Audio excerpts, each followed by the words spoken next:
Today's unsettling employment rates have discouraged many in our region from even trying to find work. But there is also a group of people who never imagined they would be looking for a job who are. Correspondent Bridget Berry-Caswell reports.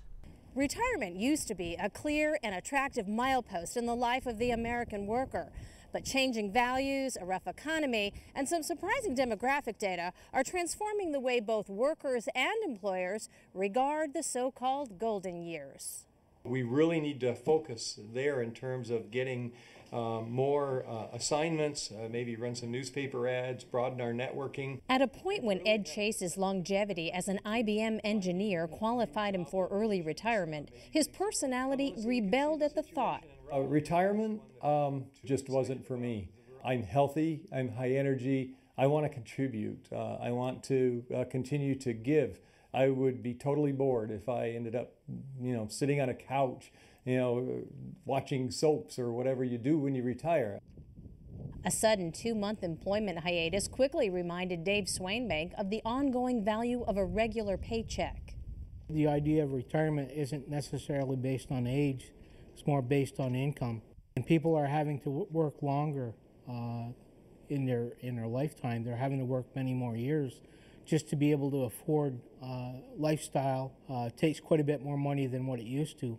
Hi. Hi. Let me show you how this works. Okay. These are the flyways that the birds take between their southern winter habitats and their northern breeding grounds. Despite an enticing excuse to stop working due to chronic illness, Mike Hansen has not only returned to work, but is now helping his peers remodel their professional lives.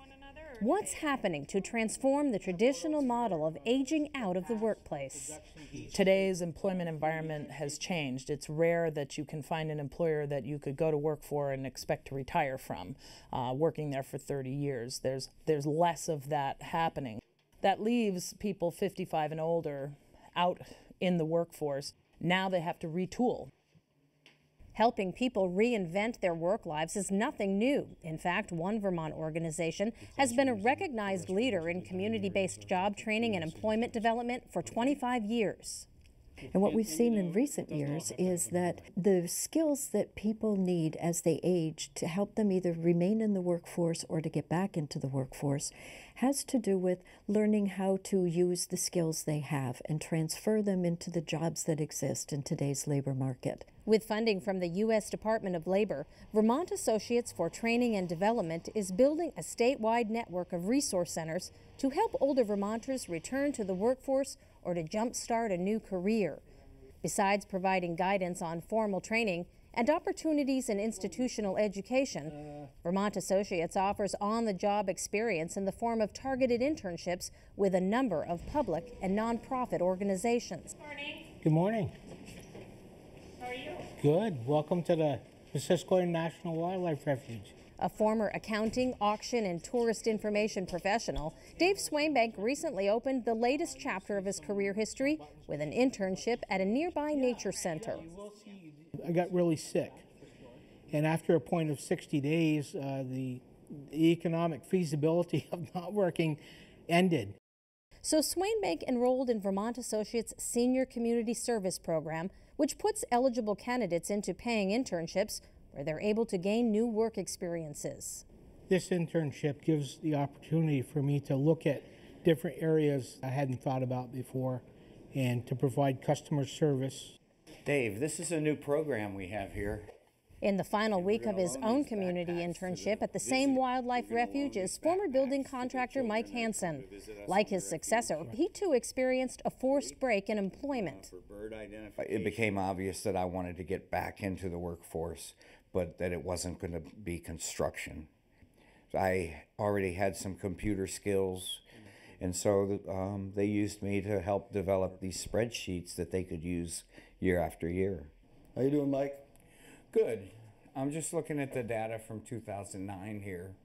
And this is 2009 data? Mike had expressed an interest in doing some computer work, and we said, well, sure, we'll try to help him out that way too and see if we can expand and explore a little bit more of what we may be able to provide Mike with, and in turn, get a return on that. Hansen has emerged from his temporary retirement with an expanded skill set and new lease on life. The payoff has been a permanent job helping other mature workers access training and employment services. Well, I said I was going to retire early and go to work later, and I've done exactly that. The challenge for us here in Vermont is the aging of our workforce. We have the second oldest workforce in the country. Maine has the distinction of the first. So the challenge really for Vermont employers is going to be, where does my future workforce come from? I mean, prior to the recession, we had employers saying, I can't find skilled people, I can't find people. It's frustrating to me that we're even hearing that from employers now. These may well be the rising new faces of northern New England's workforce, a growing number of accomplished mature professionals who are applying their skills in entirely different contexts. And the other thing you can glean from this chart is I've color-coded the bars. Very little job activity going on in that place. I started getting a little weary of all the stress associated with corporate life, and I saw this ad in the paper for Vermont Associates. My last interviews prior to coming up here 2 years ago was in 1967. It had been 40 years since I had interviewed for a job. When we interviewed Ed, we saw that he had analytical skills, which would be very helpful for us. So we hired Ed and redesigned many of our databases. We also were able to offer him some of the things he wanted from the environment of his new job. He wanted workplace flexibility. He works a 4-day work week. He can take long weekends when he wants to be with the grandkids, and it's been a perfect match in terms of his needs and the employer's needs.